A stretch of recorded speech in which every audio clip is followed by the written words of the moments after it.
Los contratos como fuente de las obligaciones.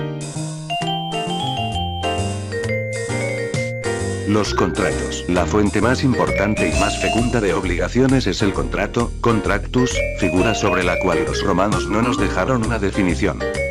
Con Bonfante podemos decir que es el acuerdo de dos o más personas con el fin de constituir una relación obligatoria reconocida por la ley, según el derecho moderno. Es todo acuerdo de voluntades dirigido a crear obligaciones encuentra protección legal y, por consiguiente, convención y contrato son términos con igual significado.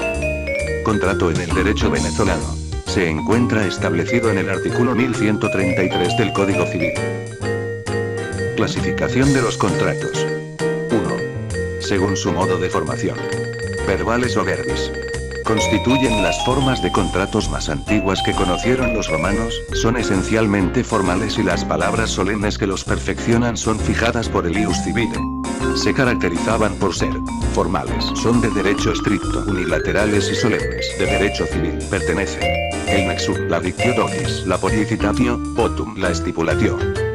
Literales son las convenciones que en Roma tenían como elemento esencial y constitutivo la escritura, es decir, que se perfeccionaban por escrito. Se caracterizaron por ser formales, unilaterales, de derecho estricto, formales o solemnes. Entre ellos se encuentra nómina transcriptitia, chirograpa y singrapa. Contratos reales son aquellos que se perfeccionan con la entrega de la cosa, re. Es decir, que además del consentimiento de las partes debe realizarse la datio rei. Estos contratos son 5. Mutuo, comodato, depósito, renta y fiducia. Consensuales son aquellos que se perfeccionan con el mero consentimiento, es decir, que no requieren de forma alguna, verbal o literal, o de una datio rei. Son la compra-venta, la locatio, conductio, arrendamiento, el mandato y la sociedad. Clasificación de los contratos. 2. Atendiendo al desarrollo histórico. Contratos formales, aquellos que se requería el cumplimiento de ciertas formalidades. Ejemplo, los verbis, literis. Contratos no formales, no requiere de formalidades. Ejemplo, los consensuales, los reales. 3. Por su origen. Iuris civilis solo pueden concluirse entre ciudadanos romanos. Iuris gentium entre extranjeros. 4. Según el efecto. Unilaterales según nazca obligación para una de las partes. Ejemplo, el mutuo. Bilaterales. Engendraban obligaciones para ambas partes. Ejemplo, la compra-venta. Son perfectos aquellos en los que ambas partes se obligan desde la celebración del contrato. Imperfectos cuando una de las partes está obligada desde el principio y la obligación de la otra depende de una circunstancia posterior. 5. Según poderes de apreciación. De estricto derecho. Son aquellos en los cuales deberemos ajustarnos a lo convenido expresamente, sin posibilidad alguna de interpretación. Contratos de buena fe. Serán aquellos en los cuales se puede interpretar la intención de las partes en atención al uso, la equidad o las especiales circunstancias de cada caso. Clasificación de los contratos. 6. Según su naturaleza. Gratuitos son aquellos donde una de las partes procura a la otra una ventaja por la que no va a obtener ninguna remuneración. Honorosos. Cada una de las partes se obliga de dar o hacer alguna cosa para beneficio de la otra de forma recíproca. 7. Según su dependencia. Principal es el que subsiste por sí mismo e independientemente de cualquier otro, por ejemplo el arrendamiento. Accesorios. El que funda su existencia en la existencia de otro contrato y no puede subsistir sin él, como los contratos de garantía. 8. Según su clasificación. Nominados.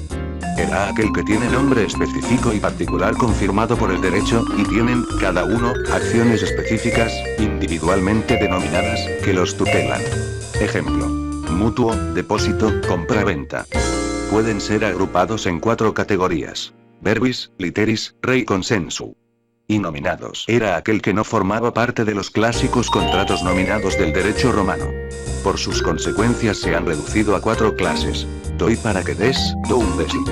Doy para que hagas, dout lacias. Hago para que des, facio ut des. Hago para que hagas, facio ut lacias. Contratos verbales. La estipulación.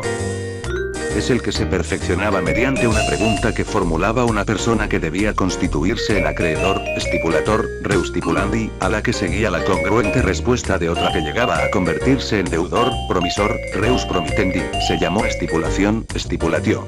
Este contrato es unilateral, solemne, formal, de estricto derecho y de derecho civil. Consiste en la promesa efectuada por las partes sujeta de determinadas fórmulas y solemnidades, existiendo una congruencia entre la pregunta efectuada por uno de los sujetos y la respuesta dada por el otro, quedando así perfeccionado el contrato.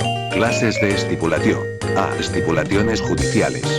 B. Estipulaciones pretorianas. C. Estipulaciones convencionales.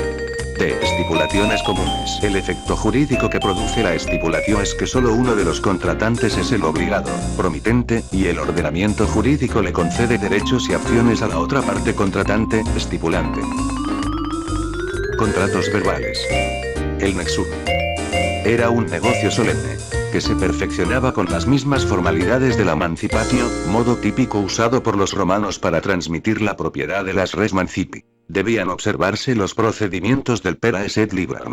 Fue un eficaz procedimiento para asegurar o garantizar el cumplimiento de las obligaciones asumidas por el deudor. El efecto jurídico, si no pagaba o otro no lo hacía por él, al acreedor le asistía el derecho, como si hubiera obtenido una sentencia condenatoria del obligado, de someter al deudor a las consecuencias del annus siniestrio, que lo colocaba en un estado de sumisión a semejanza del señorío inherente a todo derecho de propiedad, hasta que saldara la deuda. Contratos literis. Quirógrafos. Consistía en un documento, un solo ejemplar, que permanecía en poder del acreedor en el que el deudor reconocía su deuda. Sígrafos. Se redactaban por partida doble, quedándose una copia en poder del acreedor y la otra en poder del deudor. Generaban verdaderas obligaciones literales, independientemente de la causa o título de la obligación. Contratos reales. El mutuo. Es un contrato por medio del cual una persona, llamada mutuante, le transfiere a otra, llamada mutuario, la propiedad de determinados bienes fungibles, obligándose este a devolver una cantidad igual del mismo género y calidad. Características. A. Era contrato real. B. Era no formal. C. Era unilateral. D. Era un derecho estricto. E. Era un contrato esencialmente gratuito. Condiciones. Efectos jurídicos. Nacen obligaciones solo para el mutuario, quien estaba obligado a devolver otras cosas de la misma especie y calidad y en la misma cantidad. Comogato. Es por medio del cual una persona, llamada comogante, le entrega una cosa no fungible a otra, llamada comogatario, para que ésta la use para determinado fin y la devuelva dentro del plazo fijado. Características. Ofrecía en Roma las siguientes. A. Contrato real. B. Sinalagmático imperfecto. C. De buena fe. D. Nominado. E. Contrato esencialmente gratuito. Condiciones. La entrega de la cosa prestada. Que la cosa prestada no fuera consumible. Que el préstamo de uso de la cosa fuera gratuito. Efectos jurídicos. Como todo contrato sinalagmático imperfecto, solo generaba, en el momento de formarse, obligaciones a cargo de una de las partes, en este caso el comodatario, aunque después eventualmente pudieran surgir también otras obligaciones para el comodante. Obligaciones de comodatario. Debía devolver la cosa prestada en el lugar y tiempo convenidos, con todos los frutos y productos que hubiese extraído de él. Respondía no solo de su dolo y de toda culpa incluso leve, sino que estaba obligado a custodiar la cosa prestada, ya que él se beneficiaba de la cosa a cambio de nada. Debía también el importe de los deterioros que hubiese causado a la cosa. Debía dar a la cosa el destino para el cual le había sido entregada. Obligaciones de comodante. A cargo del comodante solo podían nacer obligaciones eventuales en dos casos. Cuando la cosa tenía vicios que causaran un perjuicio al comodatario. Cuando el comodatario había realizado gastos extraordinarios y necesarios para la conservación de la cosa, en cuyo caso debía reembolsarlos. La sociedad como contrato consensual.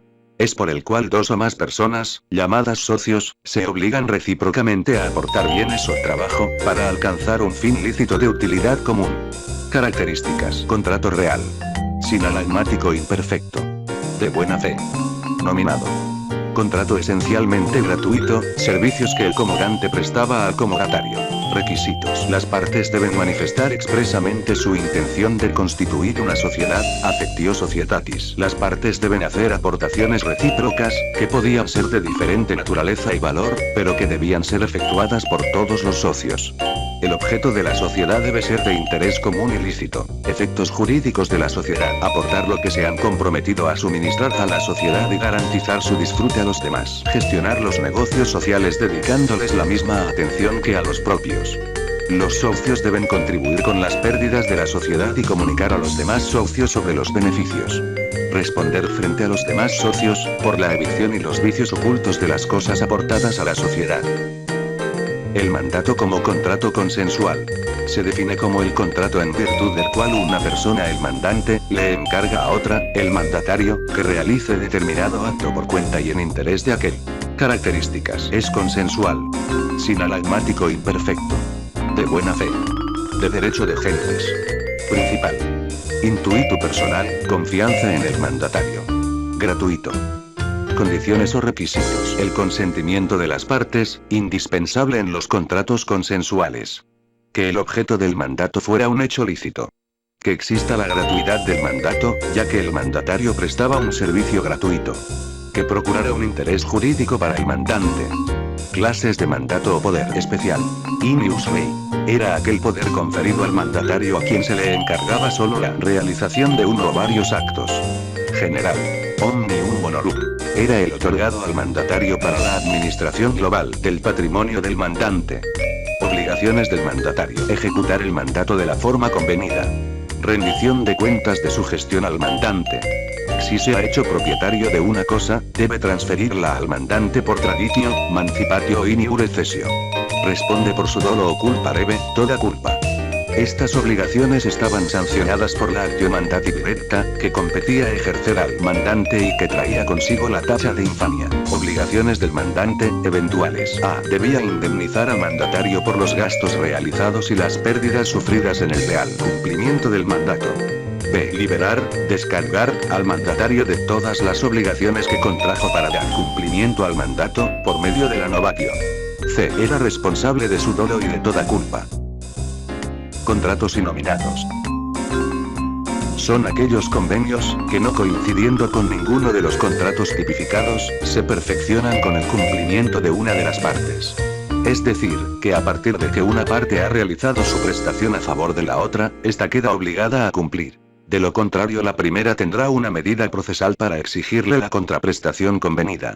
Los contratos innominados se clasifican en 4 distintas figuras. Toutes.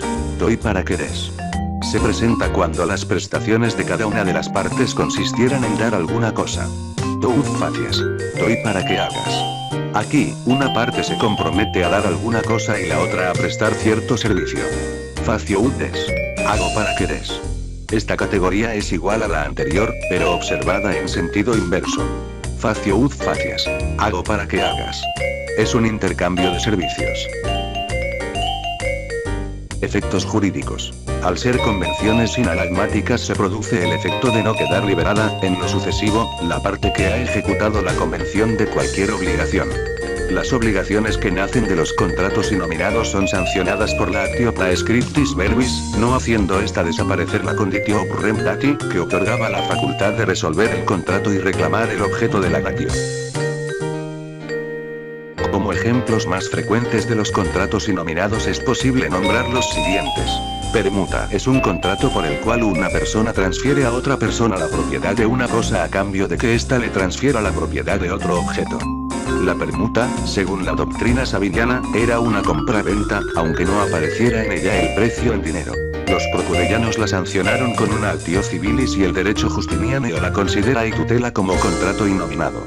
En la permuta ambas partes responden de la evicción y de los vicios ocultos de la cosa. Precario. Una persona, a petición de otra, le concedía el uso de una cosa, para que la devolviera en el momento en que se la reclamara.